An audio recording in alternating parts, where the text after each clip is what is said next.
Now we're going to do the part 3 of this beauty. It is nice, yeah. Part 3. Yeah. So in part 3, we did put spools in the differentials. We didn't film that.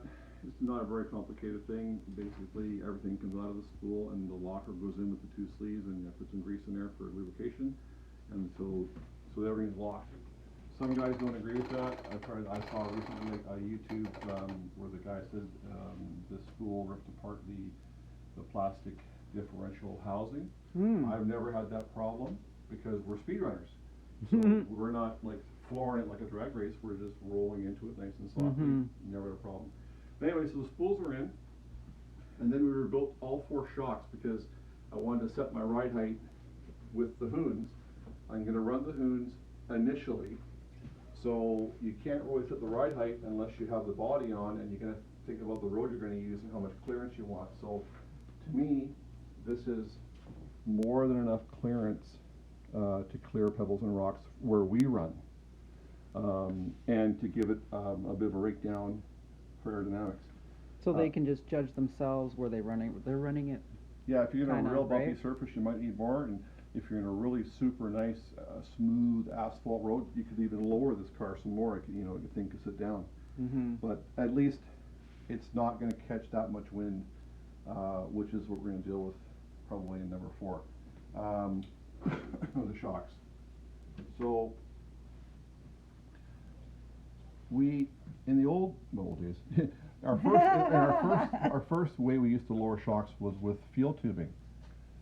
We used to use field tubing, and we would open the shock up, kind of take a measurement, cut field tubing, put it in there, and that lowers the shock. But I actually found a different way, and that was through James McCoy, who's one of the fastest in the world. Where did I put it? And he used these plastic shims that I bought. Sorry. Here they are. So I bought these shims.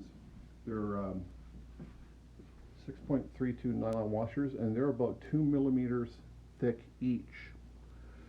And at first I installed 4, and I still didn't like the height, so I installed each has 3, each shock has 3, and it lowers the shock, and I'm very happy with that. So I think it's a better way, it's a more accurate way than using field tubing. And then And talk about your shocks? Or did we already talk about the shocks? Well, yeah, so these are Interg shocks. They're a good shock, but I did find that one was completely locked up, so we rebuilt all the shocks. Everything's cleaned, lubricated. There's not a lot of shock travel, so to speak, on a speed run anyway. Everything's kind of locked out. But we did put the field tubing in the back here. I don't know if you guys can see there. Yeah, you can see it. With a little bit of space so that the car can squat, but it can't go lower than that. It's going to hit the field tubing. It's locked. It can't get in a situation where it's going to do this. Yeah. It works, also, on your cars, you'll realize that you have different mounting hole locations for shocks. So I've gone the widest possible, which lowers the car, and also it's more stable, in my opinion. So that's what we did. It is. We're getting there. We've got the Monster Mamba 8S X8S for it, and we have a Gens Ace 4S. I think it's a 120C battery for it. Gearing's done. Oh, that's what I want to talk about. So maybe it's just me. Maybe I'm not that smart, but I made my own spool. This is obviously the pinion gear. I made my own spool using a 34-tooth Mod 1 gear and the stock slash 4-wheel drive or rally 4-wheel drive shaft.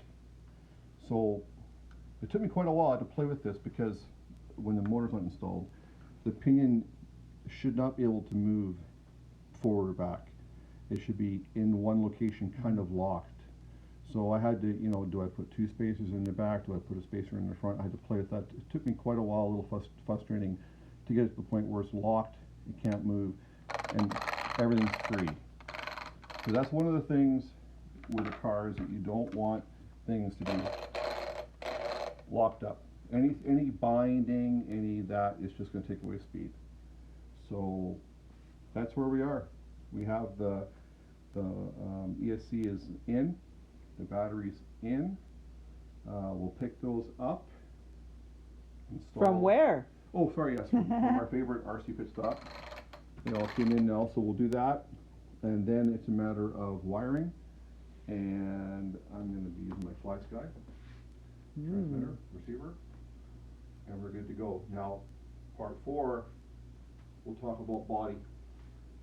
What we're going to do underneath this car to help it from becoming a parachute. But it's a great build. I mean, not my work, but I just love the rally. It's just a great little car. I think this thing's gonna be really fast. We're gonna probably end up going to foams, but we'll run the Hoons first. I have GRPs for it. They're a little, see that's the thing, the GRPs are a bit shorter. That's why it's tall. So that will lower the car too. So all little things you gotta play with, but I think it's gonna be great. I think it's gonna be a really fast little car. So that's where we are. Nice. So the next step will be electronics. Well, no, we'll do body first. We'll do body, show people what we do with the body underneath to help out, and then we'll install electronics, and then weather clears up, we go for a run. Nice. Yeah. All right. Love this car. Thank you, Thanks RC Pit Stop. Yeah, thanks RC Pit Stop. It's not possible without you guys. Yep, we would not have all these cars that we have now if it wasn't for Kevin. So thank you. And thanks for watching H&WRC Racing Channel. Yep. Stay tuned for part 4 of the Ford Fiesta Rally. Yep. Awesome. Thank you.